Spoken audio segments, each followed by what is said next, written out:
செல்லப்பிராணிகளை புலி சிங்கத்திற்கு இரையாக தாருங்கள். டென்மார்க் உயிரியல் பூங்கா ஒன்று விலங்குகளுக்கு உணவாக சிறிய ஆரோக்கியமான செல்லப்பிராணிகளை நன்கொடையாக வழங்க கடந்த வாரம் பொதுமக்களுக்கு வேண்டுகோள் வைத்தது. கோழிகள், முயல்கள் மற்றும் கினி பன்றிகள் என்று அழைக்கப்படும் சீமை பெருச்சாளிகள் போன்ற தேவையற்ற விலங்குகளை வழங்க கேட்டது.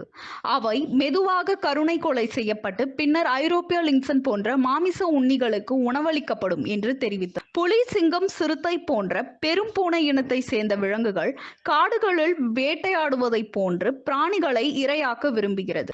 விலங்கு நலன் மற்றும் தொழில்முறை ஒருமைப்பாடு ஆகிய இரண்டின் அடிப்படையில் விலங்குகளின் இயற்கை உணவு சங்கிலியை பின்பற்ற வேண்டிய பொறுப்பு விலங்கு காப்பகத்திற்கு உள்ளதாகவும் அந்த பதிவில் தெரிவித்துள்ளது. சிறிய விலங்குகளை வழங்கும் நன்கொடையாளர்களுக்கு வரி விலக்கும், குதிரை போன்ற பெரிய விலங்குகளை வழங்கும் கிலோவுக்கு சுமார் 58 பைசாவும் வழங்க முன்வந்துள்ளது.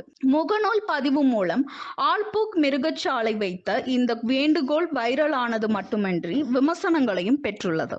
இதேவேளையில் ஆல்பூர்க் மிருக காட்சி சாலைக்கு 22 குதிரைகள், 18 கினி பன்றிகள், 53 கோழிகள் மற்றும் 137 முயல்கள் நன்கொடையாக வந்துள்ளது.